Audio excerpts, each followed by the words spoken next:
यह कहानी है भगवान के सच्चे भक्त की। एक समय की बात है, एक दादी माँ रहती थीं। वो भगवान गणेश में बहुत ही श्रद्धा रखती थीं, इसीलिए उन्होंने भगवान गणेश की मिट्टी की मूर्ति बनाने का प्रयत्न किया। परंतु जितनी बार भी दादी माँ भगवान गणेश की मूर्ति बनाती, वह मूर्ति टूट जाती और इस प्रकार से दादी माँ बहुत ही ज़्यादा परेशान हो गई। दादी माँ एक दिन देखें कि उनके सामने ही एक सेठ का घर बन रहा था। तब दादी माँ घर बनाने वाले मिस्त्री के पास गईं और कहने लगी, हे मिस्त्री, मैं अपने हाथों से गणेश जी की मिट्टी की मूर्ति बनाती हूँ तो वह हमेशा टूट जाती है। तुम रेती और सीमेंट की मदद से भगवान गणेश की एक मूर्ति बना दो और वह मूर्ति मुझे दे दो। तब वह मिस्त्री दादी माँ से कहने लगा, दादी माँ, गणेश जी की मूर्ति बनाने में तो पूरा दिन चला जाएगा और मुझे सेठ का बहुत सारा काम करना है, फिर मेरा यह घर बनाने का काम रुक जाएगा। मैं दिन भर में दीवार किस प्रकार से बना पाऊंगा।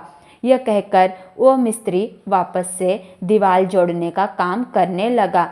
आखिरकार दादी माँ निराश होकर वापस से अपने घर पे आ गई। परंतु उस दिन जितनी बार भी मिस्त्री उस दीवार को जोड़ने की कोशिश करता, वह दीवार टेढ़ी हो जाती। इस प्रकार से मिस्त्री पूरे दिन भर थक गया, लेकिन दीवार टेढ़ी ही होती रहती। जैसे ही शाम हुआ तो सेठ मिस्त्री के पास आया और कहने लगा कि तुमने आज पूरे दिन भर में क्या काम किया और यह दीवार कैसे टेढ़ा हो गया है। तब उस मिस्त्री ने दादी माँ के द्वारा की गई सारी बातें सेठ को बताई। तब सेठ ने दादी माँ को बुलाया और कहने लगा कि यदि मेरा यह दीवार सीधा बन जाएगा तो मैं आपको सोने की गणेश जी की मूर्ति बना के दूंगा। यह बात जैसे ही गणेश जी ने सुनी तो गणेश जी की कृपा से सेठ का दीवार तुरंत ही सीधा हो गया। यह चमत्कार देखकर सेठ बहुत ही ज़्यादा खुश हो गया और उसने खुश होकर दादी माँ के लिए भगवान गणेश की सोने की मूर्ति बनवाई।